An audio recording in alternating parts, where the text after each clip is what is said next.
Сөзді өз учурунда айтпаса, сөз атасы өлүптүр деген кыргыздын акылман сөзү бар. Ар бир нерсени карап атканда, айтып атканда элибиз турат, баасын берет сөзсүз. Биз артты карап, тарыхты карап бүгүн чечим чыгарсак болмок. Бирок тилекке каршы туура эмес жол менен дагы деле баратабыз. Кече күнү эл башка нерсени талап кылган. Эмне үчүн ушул аянтка келди?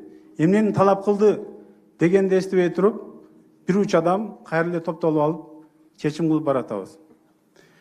Өмүрбек Чиркешевичтин сөзүн баамдап карап туруп, жооп берип койгум келет. Конституция туура. Ушул учурда Өмүрбек Чиркешевичти Конституциянын атасы деп ушул жерде сөз бердиңиздер. Эми кече күнү президент ушул Өмүрбек Чиркешевич жазган Конституцияга колун коюп ант бербесе, болбойт дегенден алыс болушубуз керек. Мыйзамда жол бар, аны парламент бекитип бергенбиз, мыйзам жолунда ал аткарылыш керек. Экинчиден, аталган Конституцияда көптөгөн чекиликтер, мыйзам бузуштар бар. Толук кандуу элдин ишеничине, элдин бүгүнкү күнүн талабына жооп бербейт. Аны болуп аткан ыңкылап көрсөтүп атат. Үчүнчүдөн, ошол Өмүрбек Чиркешевичтин басып өткөн жолун карап көрсөк, эмне өзгөрдү? Эгерде ушул Конституция туура болсо, кечеги толкундо болбойт эле. Кечеги нараачылык болбойт эле. Эми ушул нерсеге алып баргандагы мына биздин аксакалдарыбыз, биздин депутаттар. Мына ошол жерде кече күнү мына парламентте жүрүп, Өмүрбек Чиркешевич мына арабызда отурат, бирок 3 жолу өкмөттү отставкага кетирди. 3 жолу. Эмне үчүн? Атамбаев менен келишпестиктер бар үчүн. Себеп дегенде учурунда ел вакытлуу өкмөттү башкарышып, өзүнө ылайыкташтырып жазышып, кийин пикир келишпестен талкаланып, бүгүнкү күнү акыбалыбыз ушул. Чындыкты айтышыбыз керек. Бүгүн биздин талап жаштарга берели деген талап болуп атат. Өмүрбек Чиркешевичтен консультация алса болот, бирок Өмүрбек Чиркешевич бүгүн башкача маселени айтыш керек эле ушул жерден. Урматтуу туугандар, урматтуу эл журт, бул Конституция өзүн актабады. Эгер актаса, кечеги толкундо болбойт эле.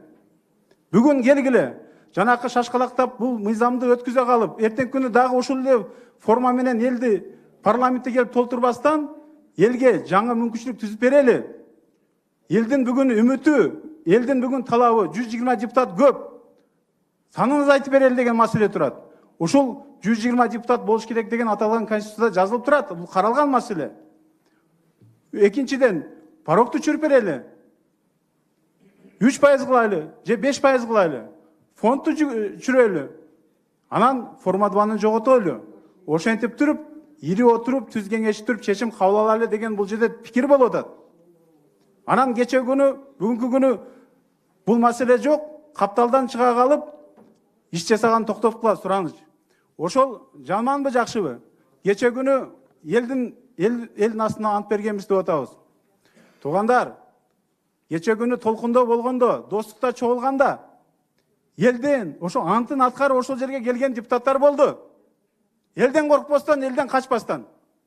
Качып, кече күнү инине кирип кеткен депутаттар бүгүн келип алып тур бул жерден элдин атынан сүйлөгөндө жан дүйнөң өрттөнөт. Ай туугандар, правовой полеге киргизгенге эмне биз бүт аракеттерди жасадык. Башка жолу жок эле. Башка жолу экинчи революцияда каралган вакытлуу өкмөттү жарыялаш керек эле. Ошо правовой полеге киргизген үчүн ошол жерде 61 депутат элден коркпостон барып чүрүп бербедикпи правовой полега? Дагы эмне кайсыл жакка кетип атабыз? Бүгүнкү күнү резиденцияга жанакы коргонуу ичине кирип алып туруп, дагы жең ичинен иш жасап атабыз. Эл түшүнбөйт буну. Эл кабыл албайт. Бүгүнкү күнү жаңыланууну талап кылып атат. Жаңылануу жаңы референдумдан башталыш керек. Жаңы нормалар кирип, элдин талабы аткарылганда гана жаңылануу болот. Болбосо, силер айтып аткан принцип менен кетсе, жанакы эле баягы болот. Талабында астыңкы партиялардан каралган маселеде астыда жанакы эле бирдиктен, бештиктен, ондукта турган депутаттар келет. Ал норманы да карап чыгыш керек. Партийный система кылсак, партийнин ичинен элге укук бериш керек. Биринчи номерде келеби же 100 120 орында турган келеби ел чечиш керек партиянын ичинде дагы. Элге кенен мүмкүнчүлүк бериш керек. А силер эски эле системаны бир аз жылмастап туруп жиберели деп атпайсыңарбы? Мына ушундай маселе болуп атат. Туугандар, урматтуу коллегалар. Тарыхта мындай учурлар бир келет. Бизде азыр уникалдуу мүмкүнчүлүк турат. Чогуу биригип, бир жакадан баш, бир жеңден кол чыгарып, ушул системаны жакшылап отуруп туруп, аягына чейин карап, бизде эч ким шаштырган жок, эл күтүп атат. Конституциянын долбоорун чыгарып, кандай система болот? Пропорционалдуу же одна мандаттуу элге мүмкүнчүлүк берели. Эл тандасын аны. Биз туруп алып туруп эски системаны айдаган болбойт. Эски адамдар өзүн акташ үчүн болсо дагы эски системаны колдойт. Бирок жаңылануу бизден көз караштуу. Биз жаңыланабыз десек, анан жаңыланат. Мына ошондо маселе болуп атат. Урматтуу туугандар, келгиле. Эртеңки күнү дагы толкунда болот болбосо. Элдин үнүн угушка мен силерди чакырам. Ири отуруп, түз кеңешип, конституцияны карап, чечим чыгаралы. Рахмат. Депутаттар. Азыр Өмүрбек Чүркешевич чыгып айтты. Мен ар бир депутаттын кыйшайганынан эле билем деп. Урматтуу Өмүрбек Чүркешевич, сиз өзүңүздү билесизби дейт. Өзүңүздүн портретиңизди бир карап көрдүңүз беле? Сиз бүгүн бизди кыргыздарды түркмөндөргө менен теңеп, түркмөндөр менен коркутуп атасыз.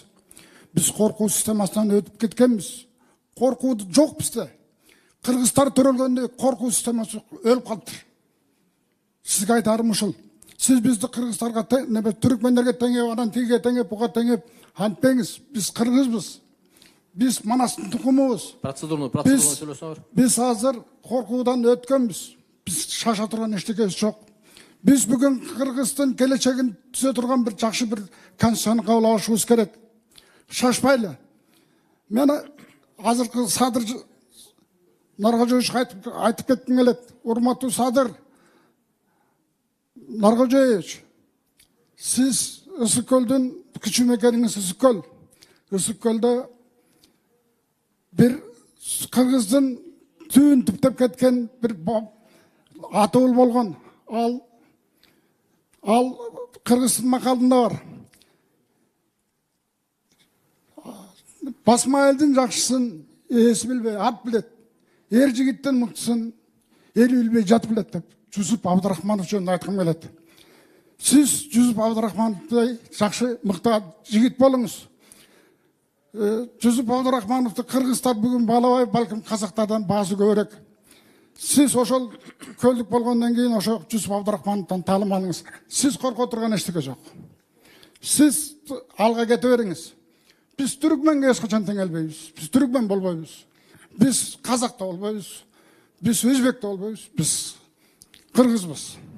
Bizde Urmаттуу Өмүрбек Чүркешевич Türkmenlerge теңеңиз.